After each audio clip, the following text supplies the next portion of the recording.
뉴스에서 전세 사기다, 전세금을 모두 날렸다, 심심치 않게 들려오는 소식입니다. 이게 남일이냐고요? 아니요. 여러분도 그 주인공이 될 수 있습니다. 많은 분들이 빌라 전세를 구할 때 걱정이 굉장히 많으십니다. 여러분 몇 분만 투자해서 제가 말씀드릴 빌라 전세 계약, 오늘 이 8가지만 완벽히 숙지하시면요, 적게는 수천만 원에서 많게는 수억까지 지켜낼 수 있습니다. 지금부터 본격적으로 시작해 보겠습니다.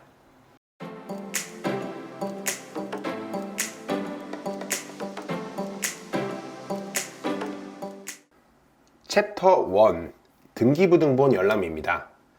등기부등본은 사람으로 치면 해당 건물의 주민등록증이다 라고 생각하시면 아주 쉽게 이해가 되실 겁니다. 첫 번째로 인터넷 검색창에 인터넷 대법원이라고 검색을 해서 대법원 사이트에 접속을 합니다. 두 번째로는 열람하기를 클릭합니다. 그리고 세 번째로 열람하기를 통해서 들어간 곳에 해당 저희가 전세를 들어갈 곳에 주소를 검색을 합니다. 생각보다 굉장히 간단하죠? 특별한 누군가만 볼 수 있는 게 아니라 누구나 다 쉽게 열람이 가능하도록 되어 있습니다. 이렇게 해서 나온 등기부등본을 직접 보는 방법을 간단하게 설명드리도록 하겠습니다. 등기부등본은 갑구란과 을구란만 파악하시면 됩니다. 먼저 갑구란은요, 소유권에 관한 상황입니다. 즉 진짜 집주인이 누군지 파악하는 용도이죠. 갑구란 맨 마지막에 있는 부분에 소유자 땡땡땡이 써 있습니다. 이 소유자가 저희가 계약을 할 때 계약금과 잔금을 입금해야 될 실제 주인인 셈이죠. 다음은 을구란입니다. 을구란은 채권, 채무에 관한 사안이 나와 있는 란입니다. 쉽게 말해서 이 집에 융자, 즉 빚이 얼마가 있는지 알 수 있는 란이죠. 요 정도만 파악하셔도 집주인이 누군지, 이 집에 융자가 얼마가 있는지가 간단하게 파악이 되는 셈입니다. 챕터 2, 다가구, 다세대. 언뜻 외관으로 봐서는 우리 일반인들은 똑같은 빌라로 보일 겁니다. 하지만 다가구와 다세대는 엄연히 다른 빌라입니다. 먼저 다가구 주택은 전체 건물에 집주인이 한 명만 있는 통 건물을 말합니다. 그리고 다세대 주택은 101호, 102호 이런 식으로 각각 한 세대당 각 주인이 있는 건물을 이야기합니다. 다가구인지 다세대인지에 따라서 차후 설명드릴 설명법에 차이가 있기 때문에 반드시 차이점을 기억하고 넘어가야 합니다. 챕터 3, 명의자 확인입니다. 챕터 1에서 보았던 등기부등본의 명의자에게 나의 피 같은 계약금과 잔금을 입금하는 명의자가 같은지 확인하는 절차입니다. 실무에서 간혹 이런 경우가 있어요. 명의자의 배우자다. 친척이니까 괜찮다. 그러니까 서로 아는 사이니까 괜찮아 라고 하는 은근슬쩍 넘어가는 경우가 의외로 굉장히 많습니다. 하지만 그 사람이 피 같은 전세금을 책임져 주진 않습니다. 그래서 더욱이 등기상의 명의인과 내가 입금을 하게 되는 계좌의 명의인이 맞는지 확인을 하는 게 굉장히 중요하다고 볼 수 있습니다. 그리고 검색창에 주민등록증 진위 확인이라고 검색을 하면 정부24 홈페이지로 접속해서 해당 주민등록증이 위조된 게 아닌지 확인할 수가 있는데 참고하시면 좋을 것 같습니다. 세 번째로 간혹 가다가 대리인이 오는 경우가 있습니다. 대리인도 물론 법적으로 계약을 할 수 있는 사람 중에 한 명이 맞고요. 다만 대리인의 절차와 서류가 정확한지 저희가 파악할 필요가 있습니다. 필요 서류를 한번 살펴볼게요. 첫 번째로 위임장이 필요하고요. 대리인의 신분증이 필요합니다. 그리고 두 번째로는요, 위임인, 즉 집주인이죠. 집주인의 인감증명서, 그리고 인감도장, 신분증 이렇게 필요합니다.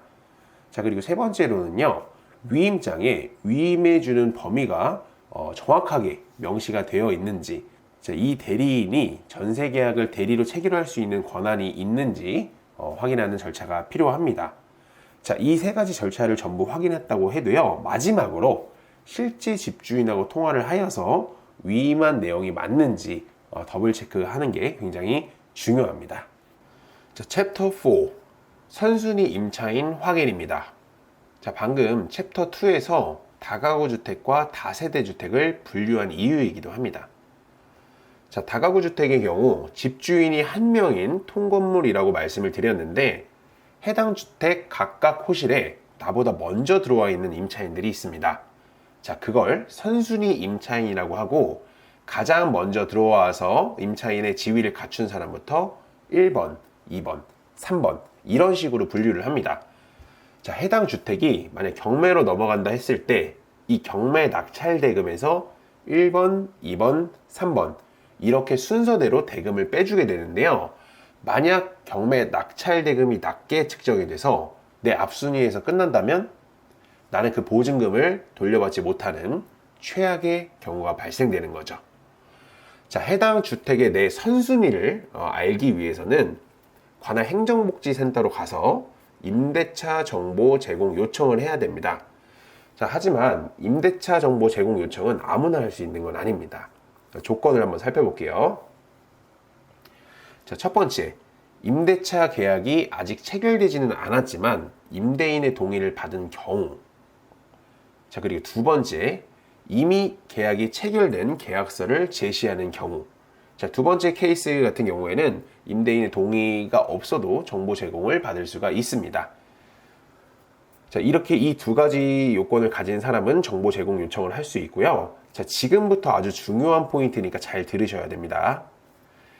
자, 위에서 살펴봤던 등기부 등본을 통해서 확인한 해당 집의 대출 금액 더하기 임대차 정보 제공을 통해 받은 선순위 임차 보증금 더하기 내 보증금이 주택 시세의 대략 70%가 넘지 않아야 합니다.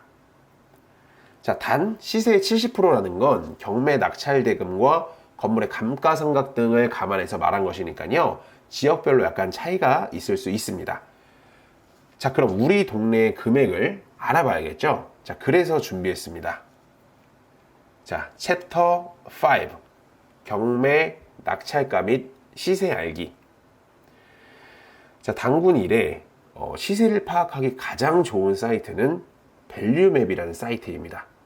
자, 검색창에 밸류맵 사이트에 접속을 하셔서요, 우리 동네로 이동을 해주시고요, 경매란을 체크를 해서 내가 전세를 들어가려고 하는 집하고 규모, 위치가 가장 비슷한 건물을 보고 경매 낙찰가와 시세를 파악하는 겁니다. 자, 내 재산을 지키는 게 아주 쉽지가 않죠. 하지만 여러분들 거의 다 오셨습니다. 자, 이렇게 해서 경매 낙찰가랑 시세를 파악하게 되면요, 이제 챕터 6 임차인으로서 인정받기. 자, 여태까지 제가 말씀드린 모든 정보는요, 국가에서 임차인이라는 것을 인정해 주었다는 대전제 하에 진행된 겁니다. 자, 임대차 보호법상 보호를 받을 수 있는 임차인이 되려면요, 자, 첫 번째, 계약 후 계약서를 들고 관공서에 가서 확정일자라는 도장을 받아야 됩니다. 자, 그리고 두 번째, 해당 집에 전입 신고를 해야만 합니다.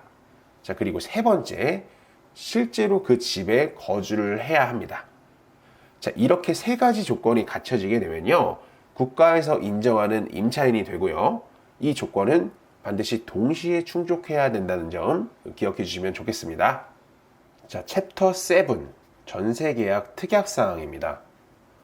첫 번째로 전세계약을 할 때 전세자금 대출을 받는 경우가 대부분이실 텐데요, 전세대금의 최소 5% 이상이 계약금으로 들어가야만 금융권에서 전세대출이 가능한지 여부를 정확하게 판단을 해주기 때문에 전세대금의 5%에서 10%를 계약금으로 입금을 하고 전세대출이 안 나온다는 청천벽력 같은 소리를 들었을 때는 계약금을 돌려받지 못할 수가 있습니다. 자, 그래서 미리 전세대출이 혹여나 불가능하게 된다면 납입한 계약금을 반환해 줄 수 있는지 사전에 파악하는 게 중요합니다. 자, 두 번째로는요, 내가 해당 집에 입주할 때까지 가압류, 가처분 혹은 추가 융자 등이 있는지 반드시 체크해 보아야 됩니다.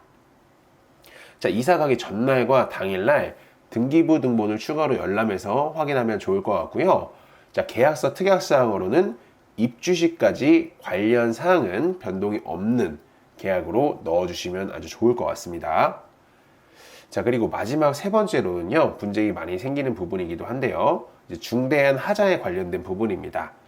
자, 누수라든지 보일러 고장 등에 관해서 중대한 하자가 있을 때는 바로 수리를 해준다 라는 특약을 적어 놓으시면 아주 좋겠습니다. 챕터 8 전세보증보험 제도입니다.